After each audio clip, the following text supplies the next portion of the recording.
그 과정에서 이제 중요한 역할을 하는 인물들이 있습니다. 이 김구 주변에 보면 이게 안미생인데 그 며느리이자 비서였죠. 그리고 그 안미생의 동생인 안우생인데 역시 비서였습니다. 그리고 이제 남쪽에서 활동을 하고 있었던 성시백, 김일성이 직접 파견해서 남쪽에서 활동하고 있었던 이 성시백이 원래 임시정부에서 활동을 했기 때문에 주변 인물들은 굉장히 많이 알고 있었습니다. 그래서 분열이 분단 상황을 치닫고 있는 이런 조건에서 성시백이 굉장히 중요한 활동들을 해서 이런 우파가 결집하고 남북 협상에 나서게 하는 그런 중요한 역할을 하게 됩니다. 여기 보면 이제 이게 김규식의 빚을 했던 권태양, 이 이제 성시백하고 연결되고 안우생하고 연결되고 이렇게 해서 적극적으로 이제 김규식이 이 활동에 나서게 하죠. 그리고 여운홍이고 선우진 비서고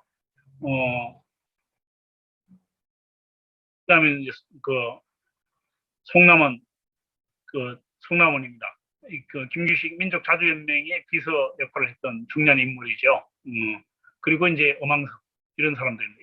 이렇게 이런 비서진을 중심으로 해서 이런 그러니까 물밑 작업들이나 이런 것들이 작용을 하면서 사실은 김구의 이제 노선 전환과 연결되면서 결국 남북 협상으로 나가게 되는 겁니다.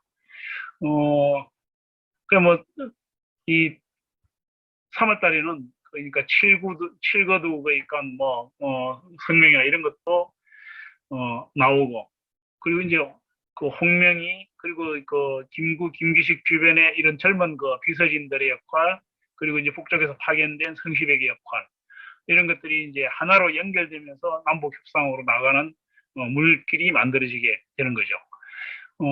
2월 달에 이제 남쪽에서 김구가 북쪽에 이제 김두봉과 김일성이 보낸 편지인데, 요건 그러니까 김두봉에게 보낸, 김일성과 김두봉에게 각각 보냅니다. 각각 보내는데 요건 김두봉에게 보낸 편지.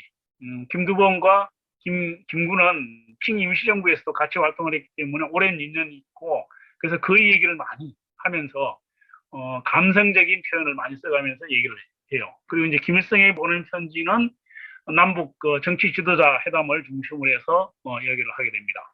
이 편지는 이제 북쪽에서 김일성과 김두봉의 공동 명의로 남쪽에 있는 김구와 김규식에게 보낸 편지입니다.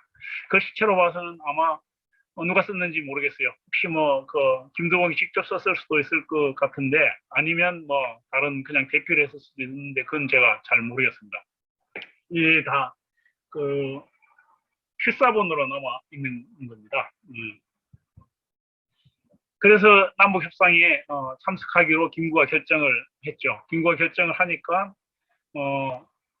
이 우익청년단체에서 정교장에 몰려들어가지고 김구가 못 떠나게 이렇게 막고 있습니다. 막고 있으니까 김구가 처음에 나와서 이제 베란다에 나와서 설득을 하다가 도저히 안 되니까 뒷문을 해서 북행길에 오르게 되죠. 그래서 북행길에 오르게 되는 사진입니다.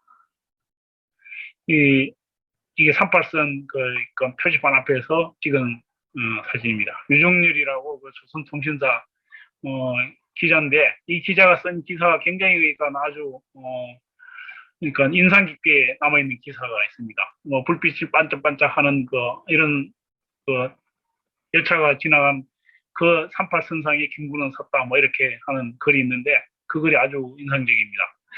북쪽에 가서 김일성의 안내를 받아서 회의장에 참석을 하고 있는 거죠. 조성 선생이고, 아마도 이국노를 얼굴로 봐서는 이국노 선생 같은데 정확하게는 알 수가 없을 것 같아요. 여기 이제 김두봉, 김다련이고, 김원봉, 박헌영, 남북 연석회의장에 참석합니다. 연석회의장 추석당 이제 홍명희, 김일성, 김두봉, 김구, 아마 조한구 선생 같아요.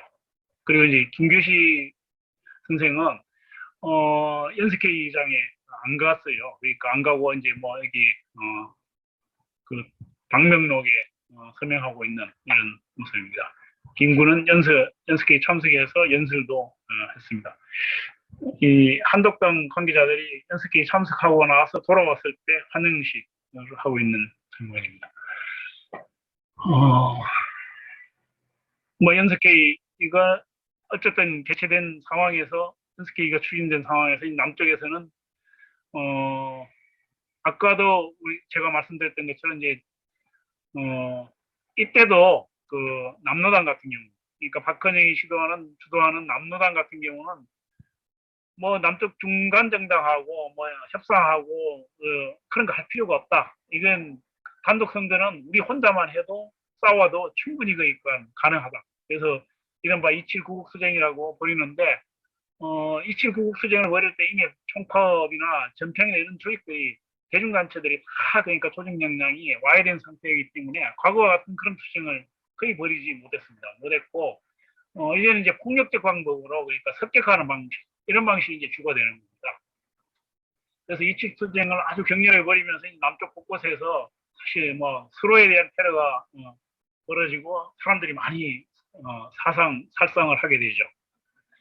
그 와중에 이제 제주에서 4.3 사건이 났습니다. 이게 27국 투쟁으로 얘기하는 거고 남쪽에서 이제 50선거를 놓고 이렇게 대대적인 선전을 벌입니다. 그래서 남쪽에서 이렇게 정부가 수립이 됐습니다. 북쪽에서도 결국 그러니까 남북 연석회의를 했지만 저지를 못했고 북쪽에서도 똑같이 단독 정부로 늦게 9월 9일 날 출범을 했습니다. 결국 이 결과는 남과 북의 이제 두 개의 정부가 들어서면서 결과는 전쟁으로 발전을 했습니다. 뭐 이게 다른 얘기를 하다 보니까 시간이 너무 길어져가지고 제가 빨리 그냥 이야기를 끝내야 될 것 같은데 사실 그 좌우합작과 남북연합은 통일정부를 위한 유일한 길이었고 그 과정에서 그러니까 특히 이제 결국 외세가 중요한 작용을 했지만 또 한편으로는 내부에서 민족 내부에서 이런 그러니까 확고한 인식이 있었다면 다른 상황도 만들어질 수 있었을 건데 그렇지 못했다. 특히 이제 그러니까 힘을 가지고 있었던 문제는 중간파 같은 경우는 설령 그러니까 노선이 정당하다고 하더라도 현실화시킬 수 있는 힘에서 한계가 있었기 때문에 가장 강력한 힘을 가지고 있었던 그 좌익의 대표였던 조선공산당 그리고 나중에는 남로당 같은 경우 이제 노선에 대해서 좀 비판적인 검토가 필요한 부분이다 이렇게 생각할 수 있겠습니다. 특히 이제 이 당시 가장 중요한 문제는 결국 친일 반민족 세력을 최소화할 수 있는 민족 통일 전술을 구축하는 거였는데 그게 성공하지 못했죠. 결국 이제 반탁이라는 문제가 모스크바 결정이 나오면서 반탁이라는 문제가 걸림돌로 작용을 했지만 어쨌든 그걸 처리하는 내부의 이제 주체적인 역량 뭐 이런 부분들이 문제가 없다고 얘기할 수 없을 겁니다. 이제 또 한편으로 아쉬운 것은 이제 김구의 디너선 노선 전환 위에 걷는 아쉬움. 좀 더 빨리 김구가 그 부분을 그러니까 자각하고 다른 방식의 대응을 했다면 훨씬 더 그러니까 다른 상황을 만들 수 있는 조건도 만들어질 수도 있었지 않느냐. 그리고 조공이나 남로당 같은 경우도 좀 다른 방식의 대응을 할 수도 있었을 거다. 이런 아쉬움이 남는 부분입니다.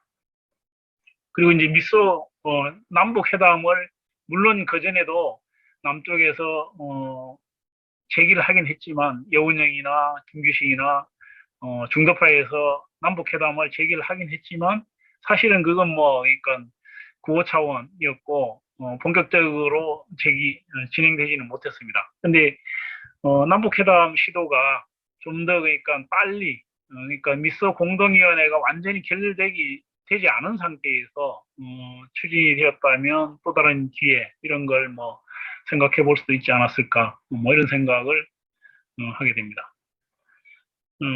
예, 이상입니다. 제 이야기는.